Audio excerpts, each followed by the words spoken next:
Guda biyar kar ka gaya mace. Abu guda biyar kar ka gaya mace. Na hudu yana da muhimmanci ku saurara da kyau. Na farko ya kamata ka fahimci jinsin mace mutane ne masu rauni. Duk mutumin da aka ce maka yana da rauni to fa yana da ƙarancin hankali, yana da ƙarancin tunani. Na farko shine kar ka gaya mace, you understand, kai ne kake da mata ko kake da budurwa sai 'yan uwanka ba sa son ta. Kar ka yadda ka gaya mata. Kuskure ne gaya wa mace. Idan ka gaya mata kai kana tunanin cewa soyayya ne ya ibe ka gaya mata to ba za ta manta ba. Tana riƙe da shi a zuciya. Shi namiji yana iya mantawa in yayi soyayya, lokacin da yake soyayya ko wani a gidansu baya son shi yana iya mantawa, you understand, ya manta. Ba zai riƙe shi wani abu ba, amma mace ba ta iya mantawa. Duk abin da ya faru za ta iya cewa ai dama 'yan uwanka ba sa so na. Za ta ringa amfani da shi musamman lokacin da kuka samu matsala da ita ko kuma kuka rabu da ita. Za ta ce dama tun can ba sa son ta, you understand. Wannan sirrin gidansu ne.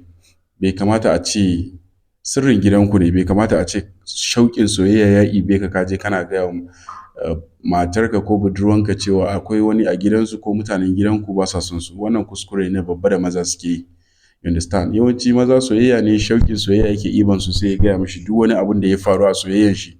Shi gani yake kamar ya yi wani abun gwaninta. Bai san fahimtan ana zama da mace da hikima ne. Idan baka da hikima ba za ka iya zama da mace ba. So ya kamata ka san cewa ba a gaya mace irin wannan magana. Because har abada ba za ta manta ba, kuma duk lokacin da kuka rabu za ta ce daman 'yan gidanku ba sa son ta shi yasa kuka rabu, ko da dalilin ba haka ba ne. Ya kamata ka san wannan, very important. Amma wayansu maza soyayya ne yake idonsu yake rufuwa. Duk lokacin da ka faɗi 'yan uwanka kuma ba za su taɓa mantawa ba fa. 'Yan uwanka ba za su taɓa mantawa ba, because 'yan uwanka za su ringa kallon cewa ka ci amanansu. Abunda maybe wani laifi ne ta yi suka tsane ta kuma yanzu sun yafe mata, kai kuma ka je ka gaya mata. Yes, 'yan uwanku za su ga kamar ka ci amanansu ne, ka je ka gaya wa matanka saboda wani abu da ta yi shi yasa suka ji haushinta, amma yanzu sun zo sun yafe mata, kai kuma ka je ka faɗi. Duk lokacin da suka zo gidanka za su ga cewa ta gagara sake fiska, to kuma za ta ringa kallon cewa lalle wannan gayen ya je ya faɗi abin da muka taɓa gaya mishi, kuma za su ji haushinka gaba ɗaya da ita duk za su tsane ku. So wannan kuskure ne sosai. That is na farko kenan. Na biyu kuma kuskuren da maza suke, kar ka yadda ka gaya wa mace cewa soyayyanka da kai da tsohuwar budurwanka ai ta yaudare ka, ta ci amananka, ta wulakanta ka, ba ta so ka ba, ita ta yaudare ka, ita ta maka kaza. Duk komai ka mata a duniya amma ta munana maka despite da soyayyan da ka nuna mata. Duk abubuwan da ya faru ka gaya mata, kai kana tunanin shauƙin soyayya ne ibe ka? Kai kana tunanin, a tunanin namiji shine idan ya gaya mace yana expecting cewa ita ta mishi opposite abin da wancan ta mishi. Waton idan ta mishi munana mishi, ita wannan sabuwar budurwar shi ta kyautata mishi. To ka yi babban kuskure. Ita mace she will make sure that ta tabbatar cewa abin da wancan ta maka za ta yi ƙari ma a kai. You understand? Saboda me za ta yi tunanin cewa ai wancan ta yi kaza, to za ta tabbatar cewa ta yi fiye da wannan. Kar ka yi kuskura soyayya ibe ka kai wannan, kuskure ne babba. You understand? Na farko ko tambayanka ta yi ta ce maka ya labarin tsohuwar budurwanka, me ya haɗa kuka rabu da ita? To ga ansar da za ka bata. Habibti, ya kamata ki gane cewa ni ba mutum bane nake faɗin abin da ya wuce. Duk abin da ya wuce na bar shi. You understand? Kuma ina da sirri, ina so ki yarda da ni. Abin da ya wuce tsakanina da tsohuwar budurwa na tsakani da ita ne. Ba na so abin da ya faru tsakanina da ita kuma yanzu ina faɗi. Ni ma kaina ba za ki yarda da ni ba. Idan muka samu problems ko muka rabu haka kina expecting cewa ni ma in gaya wata budurwa kuma haka? No, baya cikin al'ada na ko aƙida na. Idan na rabu da mutum ko na samu matsala da shi, in ringa bayyana sirrinsa. To za ta gane cewa lalle wannan namiji ne, yana da sirri. Lalle za ta yarda da kai, za ta ƙara yarda da kai. Amma za ka ga wayansu masu bahagon tunani ko rashin sani, za ka ga ya zo yana ce ai kaza, ai kaza ne, ai kaza, ya ringa faɗin komai da komai. Shi yana ganin ya birge ta, kuma yana ganin cewa za ta ji daɗi, kuma a tunanin shi yana ganin cewa ita ba za ta yaudare shi ba abin da ta yi mishi. Wannan kuskure ne babba. Kar ka yadda ka zama cikin layin sahun mazan da suke wannan halin. Kar ka yadda ka zama kana cikin layin sahun wannan. Na uku shine kar ka yadda ka faɗi sirrin gidanku.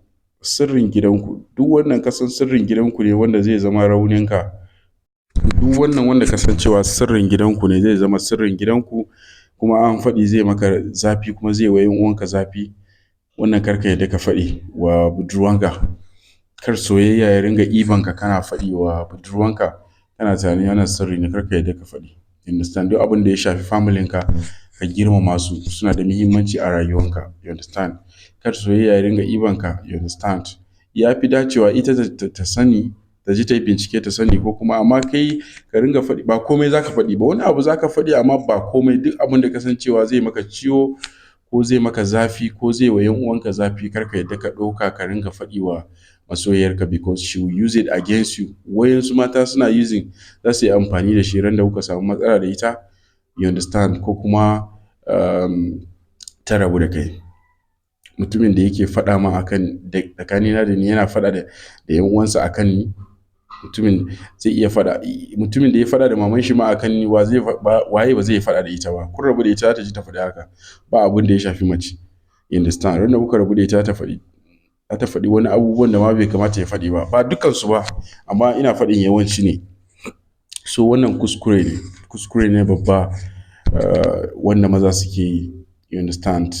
Wayansu maza shaɗi faɗi ne, ba a tambaye su ba, sun ringa faɗi, sun ringa bayani, sun ringa faɗi. You understand? Sun ringa faɗi gani suke suna yin abu mai kyau. To wannan babban kuskure ne gaskiya. Kar ka yadda ka cikin layin mazan da suke yin haka. Na hudu shine very important. Kar ka ringa faɗin irin abubuwan da ka passing through, wahalhalun da ka yi a rayuwa da wahalan da kake ciki a rayuwa.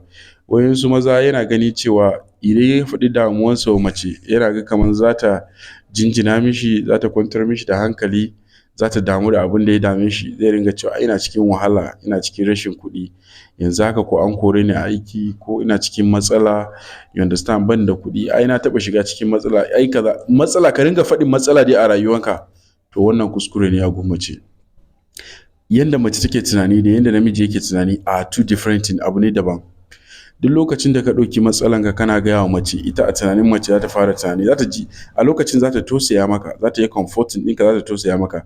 Amma bayan ta bar gun, ba ta ƙara kallonka da fiska basira ba, ba ta ƙara kallonka da fiskan fahimta ba.